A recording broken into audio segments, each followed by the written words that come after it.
हम में से बहुत से लोगों ने मृत संजीवनी विद्या का नाम सुना है, जिनमें से अधिकतर ने हनुमान जी द्वारा लाए गए संजीवनी बूटी को ही संजीवनी विद्या भी समझा होगा। किंतु संजीवनी बूटी और संजीवनी विद्या दोनों अलग अलग हैं। संजीवनी बूटी जिसे कहा गया वह एक चमत्कारी वनस्पति थी जो विशेष प्रकार के विष को खत्म करती थी, तो उसे लाने को हनुमान जी को भेजा गया। जब उस विष से बुझे तीर से लक्ष्मण जी घायल हुए, यह बूटी क्रिया करके अभिमंत्रित करके दी गई और लक्ष्मण ठीक हुए। अब जिस मंत्र से बूटी अभिमंत्रित हुई वह मृत संजीवनी मंत्र हो सकता है, किंतु हम सामान्यतया मृत संजीवनी विद्या को शुक्राचार्य से संबंधित जानते हैं। शुक्राचार्य ने भगवान शिव से मृत संजीवनी विद्या प्राप्त की हुई थी, जिससे वह देव दानव युद्धों में मरे हुए दानवों राक्षसों को जीवित कर दिया करते थे। आज के समय में सामान्यतः इतनी शक्ति तो किसी सिद्ध में मुश्किल है, किंतु इस मृत संजीवनी मंत्र का प्रभाव हमने देखा है और खुद करके इसके प्रयोग करके अच्छे परिणाम पाए हैं। यह महामृत्युंजय से भी, या यूं कहें कि मृत्यु वाली स्थितियों में इस पृथ्वी पर सबसे अधिक प्रभावी आध्यात्मिक शक्ति है। इसके साधक शायद करोड़ों में से कोई एक व्यक्ति हो जो पूर्णतया सिर्फ इसी की साधना करते हो, क्योंकि इस मंत्र की साधना सीधे कभी होती ही नहीं। कई चरणों के बाद साधक इस मंत्र पर जा पाता है। भगवान महादेव विश्व की संहारक शक्ति के रूप में प्रख्यात हैं। यही कारण है कि उनकी आराधना से सभी प्रकार के दैविक तथा भौतिक कष्ट सहज ही समाप्त हो जाते हैं। उनके पंचाक्षरी मंत्र से जहाँ जीवन के समस्त कष्ट दूर होकर मोक्ष की प्राप्ति होती है, वहीं उनके महामृत्युंजय मंत्र के जप से दुर्भाग्य तथा मृत्यु को भी हराया जा सकता है। लेकिन भगवान शिव का ही एक मंत्र मृत संजीवनी मंत्र जीवन के बड़े से बड़े संकट को दूर कर देता है। इस मंत्र के जप से ही भगवान राम भी रावण को नहीं हरा पा रहे थे, और इसी मंत्र के दम पर आज भी कुछ तांत्रिक असंभव को संभव कर देते हैं। शास्त्रों में, पुराणों में और हिंदू धर्म में गायत्री मंत्र और मृत्युंजय मंत्र का बहुत ही महत्व है। इन दोनों ही मंत्रों को बहुत बड़े मंत्र माना जाता है, जो आपको सभी संकटों से मुक्त कर सकारात्मकता से भर देते हैं। लेकिन भारतीय शास्त्रों में ऐसे मंत्र का उल्लेख भी है जो इन दोनों मंत्रों से भी शक्तिशाली है, क्योंकि यह मंत्र गायत्री और मृत्युंजय मंत्र दोनों से मिलकर बना है। मृत्युंजय मंत्र 3 तरह के होते हैं। एक 3 अक्षरों का मृत्युंजय मंत्र, दूसरा जिसे कहते हैं पूर्ण मृत्युंजय मंत्र, और एक होता है महामृत्युंजय मंत्र जिसमें गायत्री के संपुट लगाए जाते हैं। लेकिन इससे भी बड़ा एक संजीवनी मंत्र होता है, महामृत संजीवनी मंत्र। कहते हैं कि इस मंत्र से मृत व्यक्ति को भी जीवित किया जा सकता है, अर्थात इस मंत्र से के सही जप से बड़े से बड़े रोग और संकट से मुक्ति पाई जा सकती है। इस मंत्र का नाम मृत संजीवनी मंत्र है, जो शंकर भगवान द्वारा बताया गया था। मृत संजीवनी मंत्र साधना में मृत संजीवनी यंत्र का प्रयोग किया जाता है और प्रतिदिन इसकी पूजा विधिवत की जाती है। इसके बाद मंत्र जप होता है। मृत संजीवनी मंत्र के साधक इसे स्वतंत्र रूप से भी मृत्यु के समीप पहुंच रहे व्यक्ति के लिए बनाते हैं, अभिमंत्रित कर धारण कराते हैं।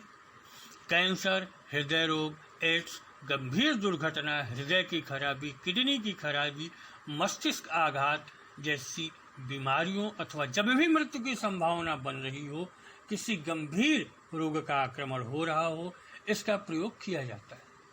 आज के समय में मृत संजीवनी विद्या से भी मृत को जीवित करने की क्षमता रखने वाला साधक मिलना बेहद मुश्किल है। यद्यपि असंभव कुछ भी नहीं और अपवाद हमेशा उपलब्ध होता है, पर जिनके पास यह क्षमता हो वह आज के समय में सामाजिक रूप से सक्रिय होगा कहना मुश्किल है। अतः मृत्यु समीप वाले पर ही इसका प्रयोग अधिक उपयुक्त है, वहीं उम्मीद रखनी चाहिए। और ऐसे व्यक्ति को धारण कराने से दो तरह की क्रिया होती है। एक तो उसके प्राण शक्ति बढ़ जाती है गायत्री के प्रभाव से, दूसरे आसन्न मृत्यु को टाला जा सकता है महामृत्युंजय भगवान शिव के प्रभाव से। अतः जब भी किसी की मृत्यु की आशंका समीप हो, उसे मृत संजीवनी यंत्र कम से कम 21,000 मंत्रों से अभिमंत्रित करके धारण कराना चाहिए। उसके लिए मृत संजीवनी मंत्र के अनुष्ठान करने चाहिए। मृत्युंजय मंत्र साधना और मृत संजीवनी मंत्र साधना दोनों अलग अलग साधना है। हमारे परम आदरणीय हिंदू धर्म के दुर्लभ शास्त्र कहते हैं कि मृत्युंजय मंत्र साधना में जिंदा आदमी की किसी भी कारण हो सकने वाली मृत्यु को टालने का प्रयास किया जाता है, जबकि मृत संजीवनी मंत्र साधना में मर चुके आदमी को फिर से जिंदा करने का प्रयास किया जाता है। शास्त्रों के अनुसार ये दोनों विद्याएं बहुत ही कठिन हैं, पर मृत संजीवनी विद्या विशेष कठिन है, क्योंकि इसमें मरा हुआ शरीर चाहे कितनी भी सड़ी गली अथवा कटी फटी अवस्था में हो, उसे जिंदा किया जा सकता है, जैसा शास्त्र कहते हैं। हालांकि आज के समय में यह थोड़ा मुश्किल है। जबकि महामृत्युंजय मंत्र साधना में मृत्यु चाहे जिस भी कारण, चाहे कैंसर, एड्स हो या कोई एक्सीडेंट से पास आ रही हो, रुक जाती है ऐसा माना जाता है और शरीर पहले की तरह धीरे धीरे स्वस्थ भी हो जाता है। महामृत्युंजय मंत्र में जहां हिंदू धर्म के सभी 33 कोटि देवताओं, 8 वसु, 11 रुद्र, 12 आदित्य, 1 प्रजापति तथा 1 वसुर तथा ओम की शक्तियां शामिल हैं, वहीं गायत्री मंत्र प्राण ऊर्जा तथा आत्मशक्ति को चमत्कारिक रूप से बढ़ाने वाला मंत्र है। विधिवत रूप से संजीवनी मंत्र की साधना करने से इन दोनों मंत्रों के संयुक्त प्रभाव से व्यक्ति में कुछ ही समय में विलक्षण शक्तियां उत्पन्न हो जाती हैं। यदि वह नियमित रूप से इस मंत्र का जप करता रहे तो उसे अष्ट सिद्धियां, 9 निधियां मिलती हैं तथा मृत्यु के बाद उसका मोक्ष हो जाता है। हम आपको बता रहे हैं मृत संजीवनी मंत्र सामान्यतया साधक क्यों नहीं कर पाते। मृत संजीवनी मंत्र का जप और इसका अनुष्ठान हर कोई नहीं कर सकता।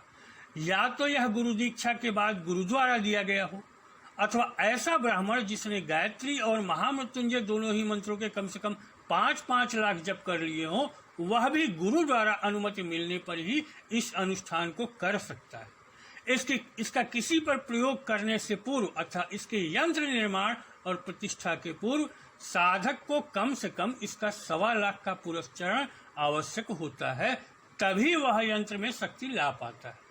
बिना किसी पुरस्चरण के सीधे बनाया और अभिमंत्रित किया गया यंत्र किसी की जान बचाने के बजाय धोखे में जान भी ले सकता है। हो सकता है इतनी शक्ति न हो उसके यंत्र में जिसके विश्वास पर वह व्यक्ति चल रहा है, क्योंकि पुरस्चरण के बाद किया गया हवन यह निश्चित करता है कि पुरस्चरण सफल हुआ या असफल, लाभदायक हुआ या हानिकारक।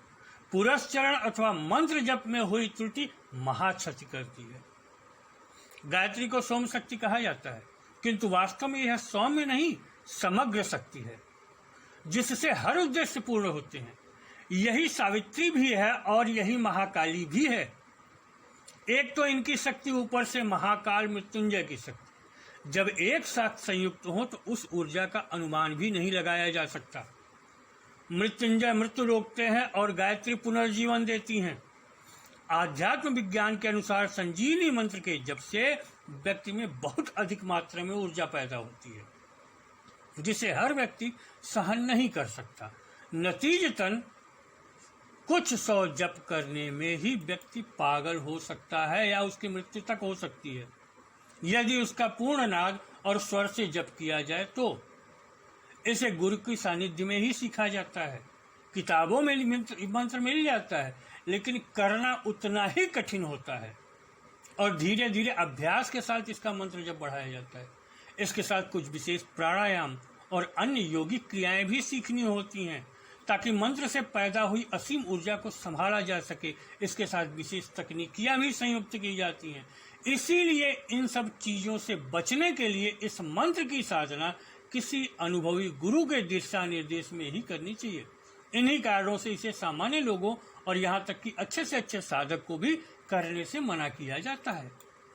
जब किसी की मृत्यु किसी ऐसे रोग से आसन्न हो जहां मुख्य कार्य उसकी आंतरिक ऊर्जा की कमजोरी अर्थात इम्यूनिटी या रोग प्रतिरोधक क्षमता की कमी का हो, जैसे वायरस आदि से मृत्यु संभावित हो, तब यह विद्या बहुत कारगर हो सकती है, क्योंकि यह एक तो मृत्यु को टालती है, दूसरे जीवनी ऊर्जा को बहुत बढ़ा देती है, जिससे प्रतिरोधक क्षमता बहुत बढ़ जाती है।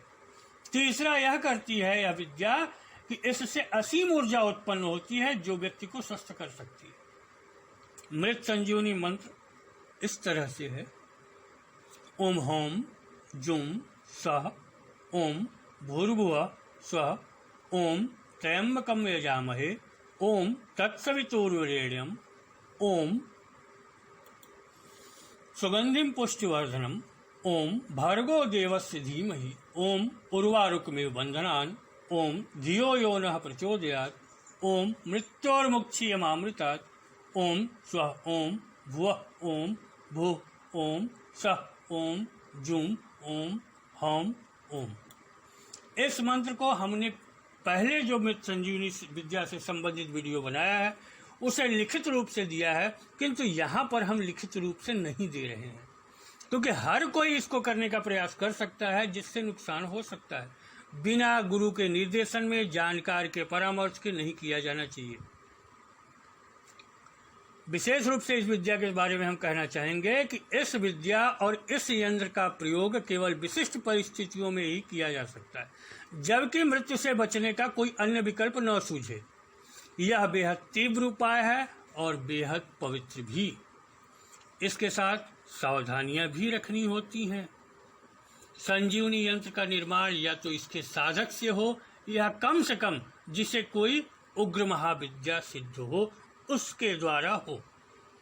न तो सामान्य साधक इसे ऊर्जीकृत कर पाएगा और न ही पर्याप्त तांत्रोक्त पद्धति का पालन ही कर पाएगा। जब मृत्यु संभावना वाली स्थितियां हो या मृत्यु की निश्चित संभावना हो तो मृत संजीवनी यंत्र ताबीज व्यक्ति को धारण कराकर इसके साधक से संबंधित व्यक्ति के लिए मंत्र जप कराना चाहिए। यही सबसे उचित तरीका है।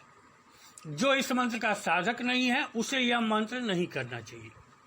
गंभीर रोगी अवश्य कुछ संख्या में यह मंत्र कर सकता है, जिससे उसकी जीवनी ऊर्जा बढ़े, प्रतिरोधक क्षमता बढ़े, शरीर की ऊर्जा बढ़े और मृत्यु की संभावना कम हो। यह भी साधक या गुरु की अनुमति से ही हो सकता है, क्योंकि इसके अच्छे बुरे परिणाम फिर उस साधक या गुरु को भुगतने होंगे।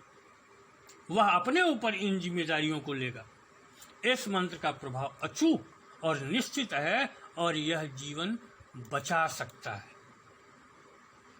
हमने इस वीडियो को जानकारी के उद्देश्य से बनाया है कि ऐसा यह मृत्यु के रोगों में जान बचा सकता है, कर सकता है ऐसा। इसमें अधिक जानने के लिए आप हमारे ब्लॉग tantricsolution.blogspot.com या हमारी वेबसाइट www.अलौकिक-शक्तियाँ.xyz पर जाकर देख सकते हैं। विस्तृत रूप से इसे वहां से लिखित रूप में प्राप्त कर सकते हैं। इस वीडियो में इतना ही। अगले वीडियो में कुछ और जानकारियां हम लेकर के आएंगे। तब तक के लिए नमस्कार, धन्यवाद।